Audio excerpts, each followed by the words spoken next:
Because it's not like Shoaib India is going to hold back, specially अगर आप spinners को deploy करते हो तो उनके सर्किट में भी बहुत क्वालिटी स्पिनर्स हैं जो day in and day out face करते हैं. They want to dominate you. And they're going to make sure they're going to hammer you down. That's very simple as. I think pathetic किस्म की batting की है पाकिस्तान ने. Simple सी चीज़ है. Oman के against इतनी मुश्किल से बैटिंग, इतनी मुश्किल से 160 रन किए गए, तो फिर जब इंडिया के अगेंस्ट खेलोगे क्या करोगे? लेकिन जो इंडिया की बैटिंग लाइनअप है या इंडिया की जो बॉलिंग है, पाकिस्तान से कंपैरिजन करें, आप समझते हैं कि भारत को बर्तरी हासिल है पाकिस्तान? नहीं, इसमें तो कोई डाउट नहीं. देखिए, उनके स्टैट्स, उनकी परफॉर्मेंस बताती है कि उनका पल्ला थोड़ा भारी दिख रहा है, बैलेंस दिख रहा है बॉलिंग में हमारे मुकाबले में.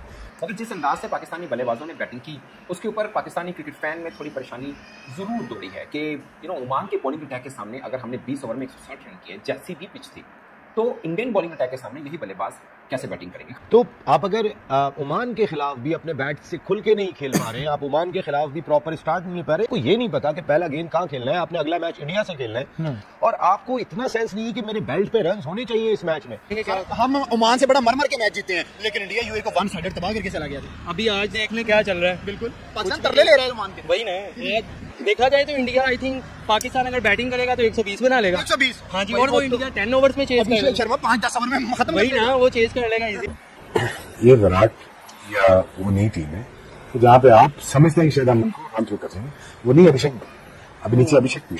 My whole argument is this is a very strong middle order batting lineup India has ever produced by you. Sir, India के अगेंस्ट कौन खेलेगा कोई पता नहीं है. कुछ पता नहीं है कि क्या प्लानिंग चल रही है. अगर हम इस तरीके से खेल रहे हैं तो फिर इंडिया हम पे हावी हो जाएगा. क्योंकि एक ताना जो टीम पाकिस्तान के साथ हमेशा जुड़ता है कि हम 200 रन अबूर नहीं कर पाते. मैं आपको बताऊं ना कि लोग अब ये बातें करने पे आ गए कि हम बिठाएं किसको तो खिलाएं किसको.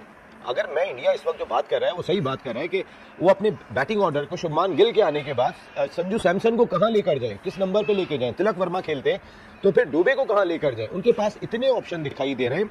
पाकिस्तान मर के जीत के आया, वो भी ओमान से में भी इंडिया से भी मर के जीत जाए. डर लग रहा है थोड़ा सा. बहुत क्योंकि वो देखो, खाली आपकी क्रिकेट टीम की बेइज्जती नहीं होती, पूरा पाकिस्तान का नाम आता है. ठीक है, 25 करोड़ से होती है. पीवीसी भी टूटने का कोई सीन है पाकिस्तान में. आप स्पिनर्स को डिप्लॉय करते हो तो उनके सर्किट में भी बहुत क्वालिटी स्पिनर्स हैं जो day in and day out face करते हैं.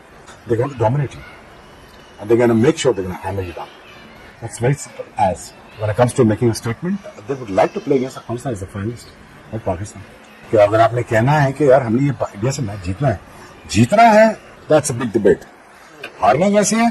That is discussion that we're talking about. लेकिन एक चीज है, यहाँ पे अपॉर्चुनिटी पाकिस्तान के पास ये जरूर है कि उनको स्टार्ट अगर नहीं मिलेगा और 2 विकेटें उनकी भी गिरती हैं तो विराट कोहली नहीं है, वो भी डिफरेंट बैटिंग उनकी है और उन्होंने ऐसे नहीं खेला हुआ इन सारे बॉलर्स को, तो एक अपॉर्चुनिटी पाकिस्तान की इस बॉलिंग के पास भी है.